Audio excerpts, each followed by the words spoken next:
So on Vice News, they released a documentary called The Bernie Blackout, and it documented the time um, shortly after the primaries started to about January, early February. And that was when Bernie Sanders was doing really, really well. His support was really, really high.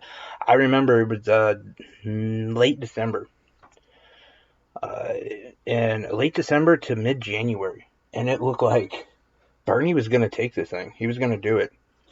And nobody was talking about it. No one was saying Bernie has the best shot. No one was talking about any of that.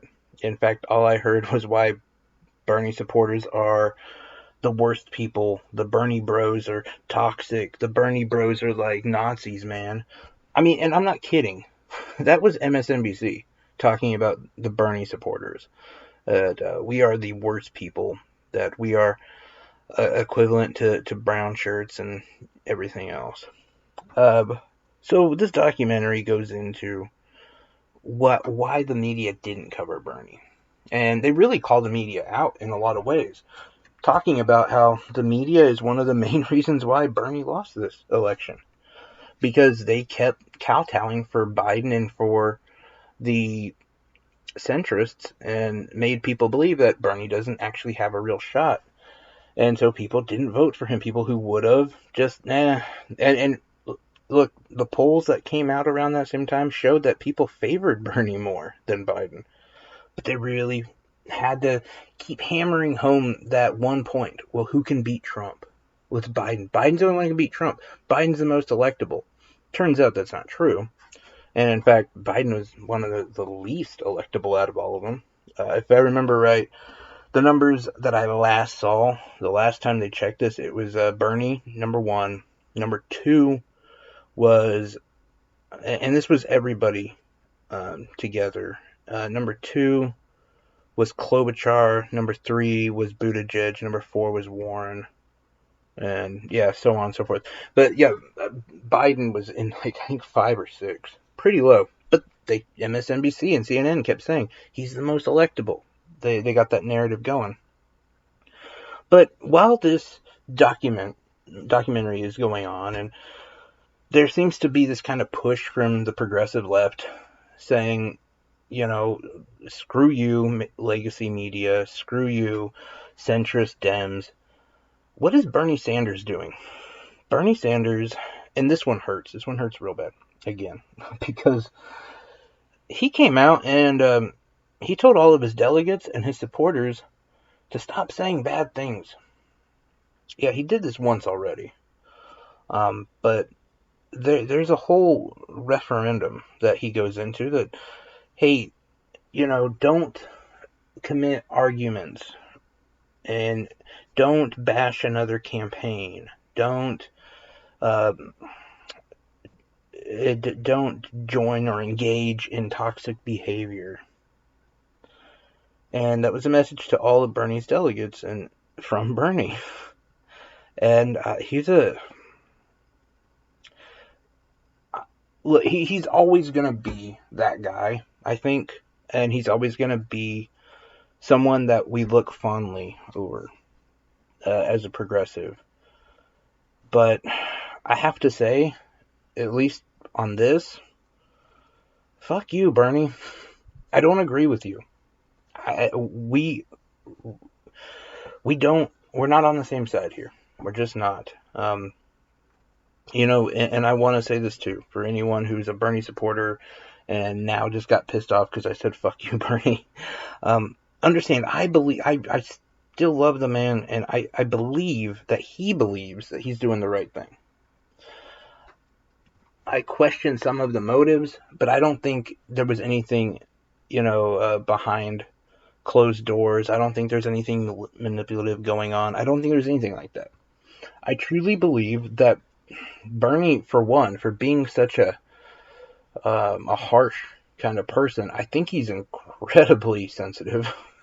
And I think he's in tune with that, and to a point where it's damning to him. Meaning, how they blamed Bernie and they blamed his supporters for Trump winning in 2016, I think Bernie believes that too. And I'm shocked by that, by the way, because we all know it doesn't matter. Look, when or if Biden loses this year, they're going to blame progressives. They're going to blame Bernie, even though he's literally burning down his own side right now. He's looking at his supporters and saying, no, no, no, you need to kowtow to for Biden. You need to speak for Biden. You need to vote blue no matter who. Don't question them. Don't fight them. Which, by the way, great revolution. A revolution that does not criticize. Fantastic. But, again, I think he actually believes that this is for the greater good.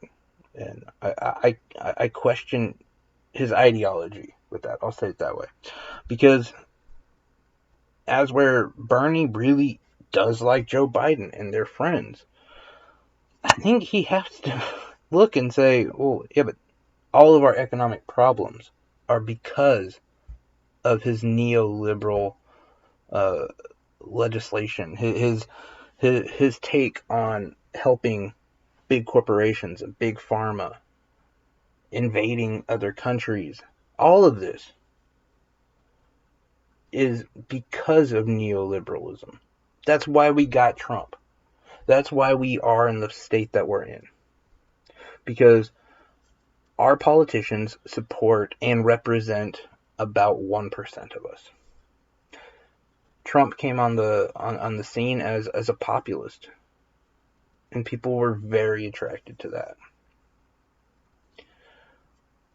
And I just think that I don't know. I guess Bernie missed it. I really don't know. I know he's a smart guy. I've talked to him a few times. I don't get why he doesn't view Biden as the same threat as Trump. And they are. And look, let me also say why Bernie is hurting not only himself, not only his supporters, but also the Democratic Party.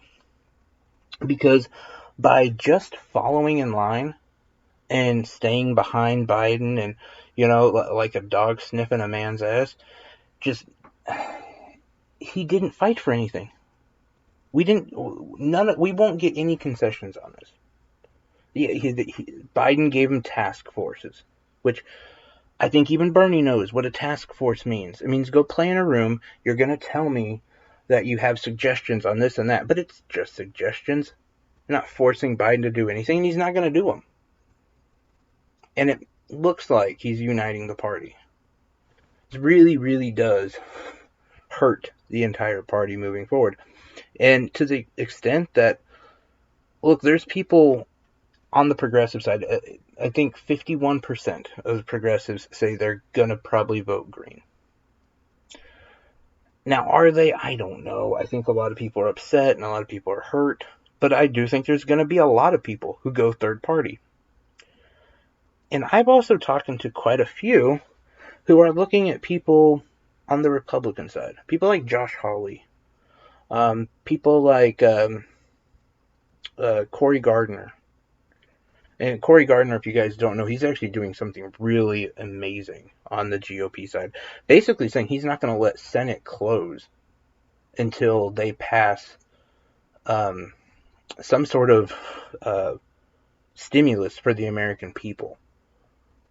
A paycheck protection program, a UBI, probably even just another stupid $1,200 check. But he said he is not going.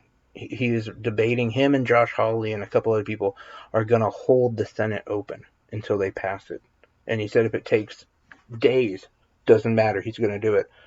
That's so inspired. I don't agree with most of what Gardner supports, but that is inspired. That's amazing. And there's a lot of progressives looking at that, and they're saying, well, how come they're fighting for it? How come they're doing it? They're doing it while their party's in power, and they're fighting them. And they're not being ostracized the same way Bernie supporters are on the left. A lot of people are starting to say, you know what?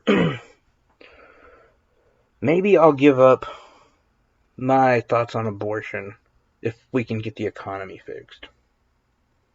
Maybe I won't demand that transgender marriages be performed in a hospital if I can get us to stop evading different countries.